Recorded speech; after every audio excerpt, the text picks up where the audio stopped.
finally home. I've been gone for too long. Oh, well, sometimes I feel like it takes just as long to grab all the stuff you need for a project as it does to do the project. But we're in the vegetable garden and we have several things I want to accomplish over here today. Planting the sweet peas out, planting a new pear tree, planting some onions, and planting regular peas too. So let's just get to it. So the first thing I'm just gonna do, not that I'm doing this first, is I'm just gonna fill up this little guy with some water. So I read this year something about soaking your peas before you plant them.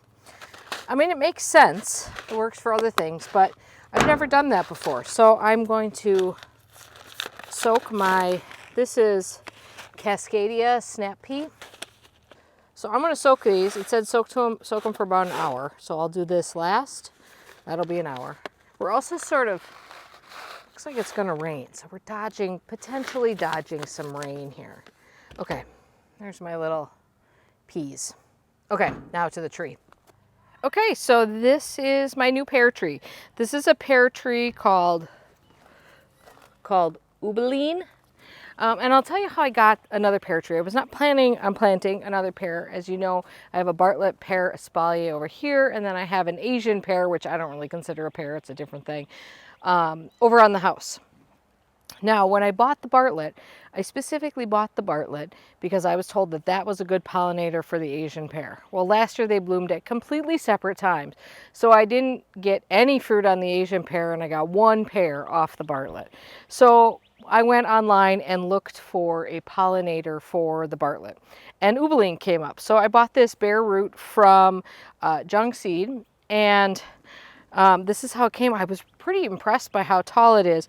You guys, I have to tell you more and more and more, I am so into planting bare root trees. I am getting really sick of just lugging around those giant root balls. And if you do it early enough in the season, like I feel like there's not really a big detriment. Sometimes it's hard to find a really big tree that's bare root, but boy, there's a lot of advantages to going bare root. Anyway, so I'm going to plant this in actually the corner of the vegetable garden.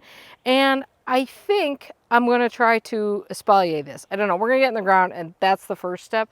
But I thought maybe I could sort of espalier these branches. They're, you know, I don't know. We'll see. We'll see what happens. The first thing is to get in the ground. I have been soaking the root ball. Now I'm not going to put anything in the soil except for this. This is new to me. This is a product from Organics Mechanics. You guys know that I mostly use all their potting soil and in particular their biochar blend, which I love. I really think it's the key to a lot of things. In fact, I think one of the reasons why my new garden grew as well as it did last year is that I put a lot of biochar in that soil. Anyways, this product has this great name of Forget About It. And this is a root feeder pack. So it's a little, there's 12 of them in this bag. It's a little guy like this. And here's what's in it. Let me see. Okay. These root zone feeder packs provide a measured dose of fertilizer, mycorrhiza, biochar, azomite, and micronized oyster shell flour. No mixing and measuring, just add the pack at planting time right underneath the plant root ball. Nothing could be easier. Forget about it. So you leave them in these little paper pouches and you just stick them in there. So this is my first time using it and we're going to give it a shot.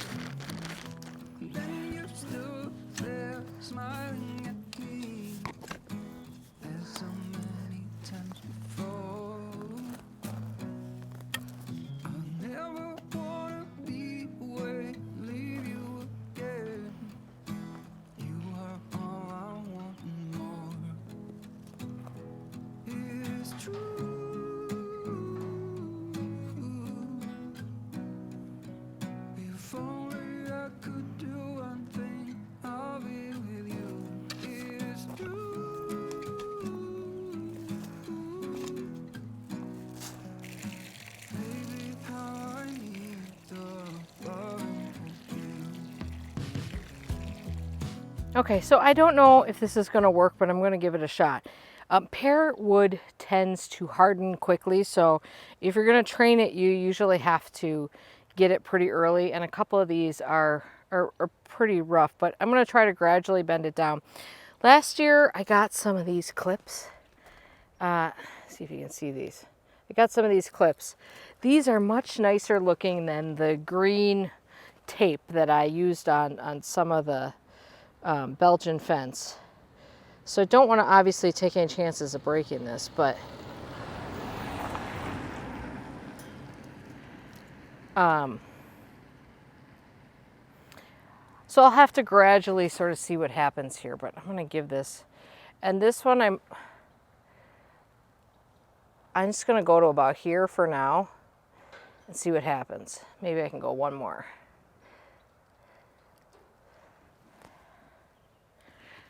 And then this guy, I would have this be my second tier. This is the one that's really quite woody, but I don't know. We'll give it a shot, and if it doesn't work, it's not an espalier. How about that? And then this guy would go this way. He might be hard to reach. I'm not going to cut out these little guys right now because you just never know what's going to happen. So, okay, that's one job done. Okay, next up I'm going to plant some onions. You know, this was the first time in maybe 3 years that I haven't started onions from seed. You know, I just didn't feel like doing it. And I thought I wasn't going to have any onions, and then I'm like, why don't I just order onions like I used to? So this is how I used to always grow onions, and I think this is a great way to grow them. I grow these from little mini onion plants. This is Alyssa Craig. This is one, and you get a whole bunch of them. This is way more onions than I'll ever need. And I just ordered these from Jung at the same time I ordered that tree. And the tops look a little ragged. I can just trim those off. I think they're going to be fine. I'm going to plant that over here. All right, this is my garlic bed. This whole bed is garlic.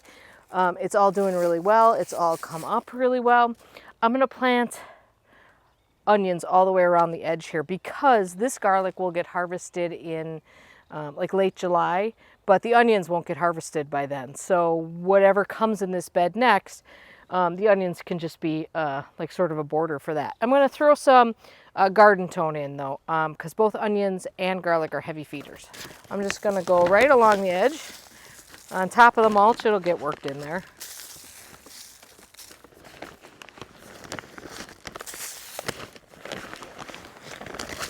Because I'm not going to mess around with putting it in each individual planting hole or something.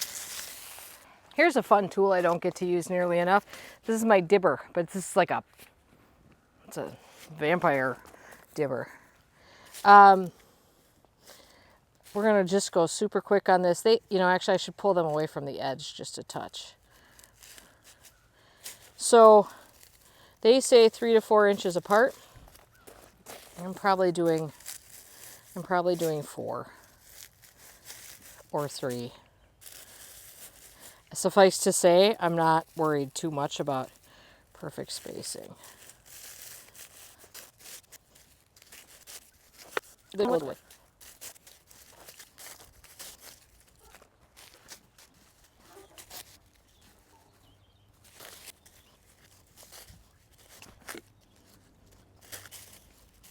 A quick note, in some of these, I'm going to put a couple of onions.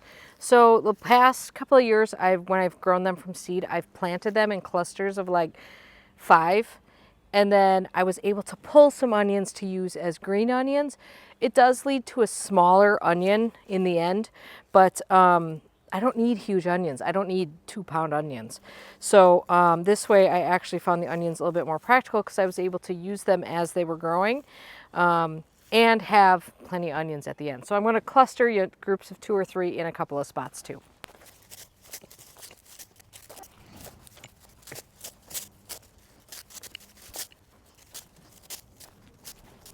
So I lied, that was actually, I used up every one of those onions.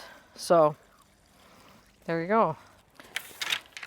So I'm gonna get crazy and put in new bamboo canes this year. The old ones were getting a little ratty and a little skinny, and you know, they were a little too short. So I just, because you know, the sweet peas would sort of grow off the top of them. So I figured I could actually do with taller ones, which works out fine because last year during the pandemic, when I needed bamboo canes to make the Belgian fence in the back, there was a shortage of everything, as you might recall. And so the only way I could get bamboo canes was to order 100 of them. So now I have lots to use for this. And then this year, instead of tying them at the top, I thought if this would work, and I think it's gonna. Aren't these cute? These little pots. Look at y'all. This little pot is from Peter Jackson. If you remember last year, I visited his studio, and these are his little work pots. It just says, got a little stamp on there, Wakefield Handmade. And I think they're just the cutest little pots. And so I bought 4 of these for exactly this purpose this year because I thought it'd be really cute in there. So I think this is going to work and hold them in there. I thought I might have to tie the tops of the canes together, but so far so good on that. And hopefully, I think the height will be better this year. Also, I did use one of these. Where is it?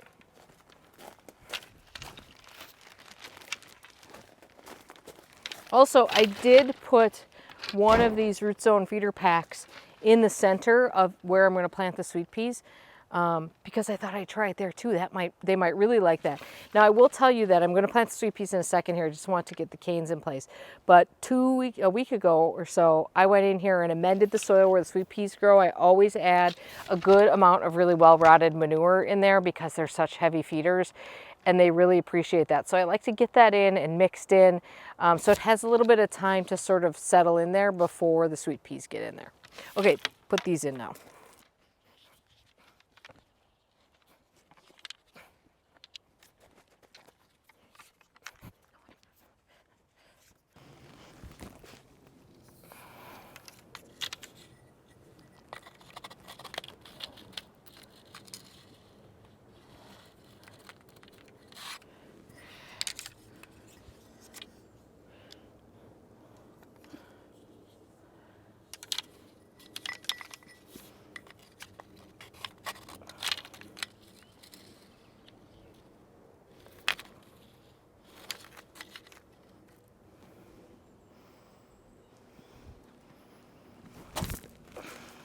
Well, there's a lot of stuff in the way, but don't they look kind of cute? I think it looks, I always like a little height, but I like it. It's better with more height, and as long as the sweet peas get up there, which I think they should be able to, or close to it, I think it'll look pretty good. Okay, so here's the sweet peas. I'm not going to go through the whole planting thing. This is the same drill that we did last year.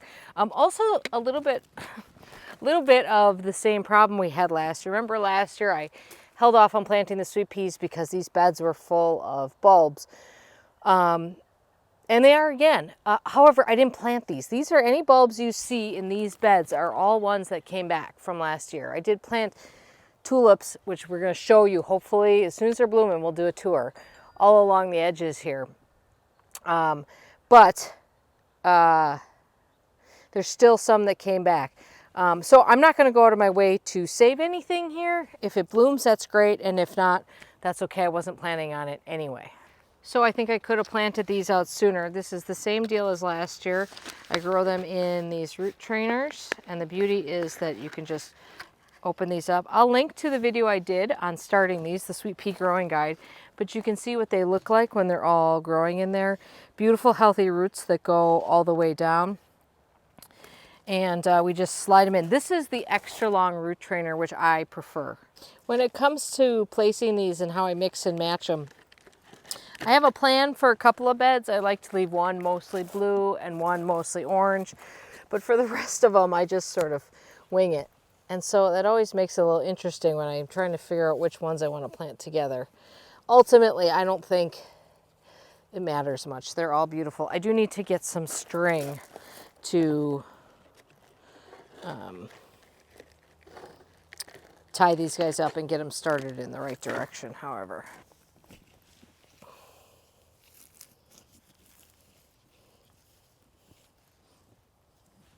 I typically plant 5 per, 1 at each post and then 1 in the middle, which will sort of just get supported on one of the other ones.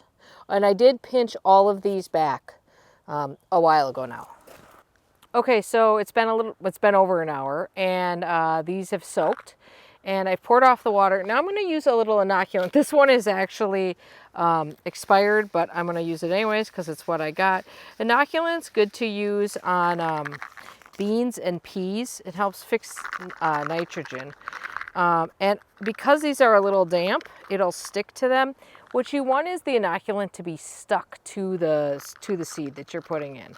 And I also have a few, I didn't soak these, but I have a few of the Snack Hero peas left from last year. If I have room, I might do 1 row of those too, just to see. Actually, it'd be interesting to see if the soaked ones germinate faster than the other ones, although those are older. The other ones, the Snack Heroes, are older seeds, so not much of a test, but you never know. All right, plant. I just topped off all the soil in the beds with the Organics Mechanics planting mix a week ago. So the beds have all been prepared. I did put a little bit of the biochar blend on there too. And I didn't show that because, you know, you guys know. You dump it on and you're good to go.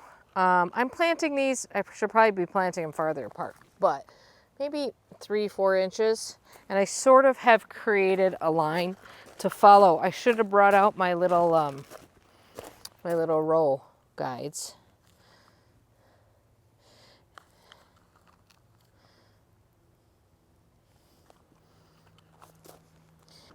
I usually plan to plant peas and beans in the same bed because you can always use another. I'm just going to mark my rows on the ends here. You can always use more beans, another sowing of beans, when your peas are all done for the year. So I forgot to bring labels out, so somebody remind me which peas I planted where, okay?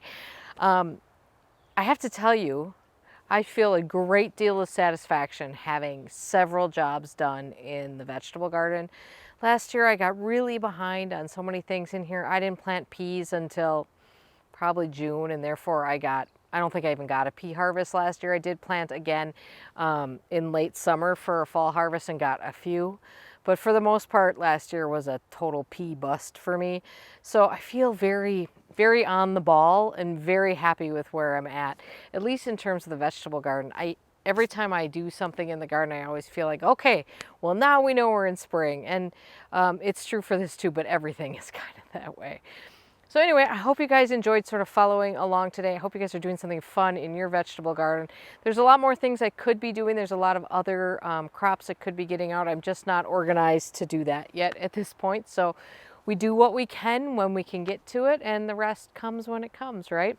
All right, you guys have a great day in your garden, and we'll see you soon. Bye.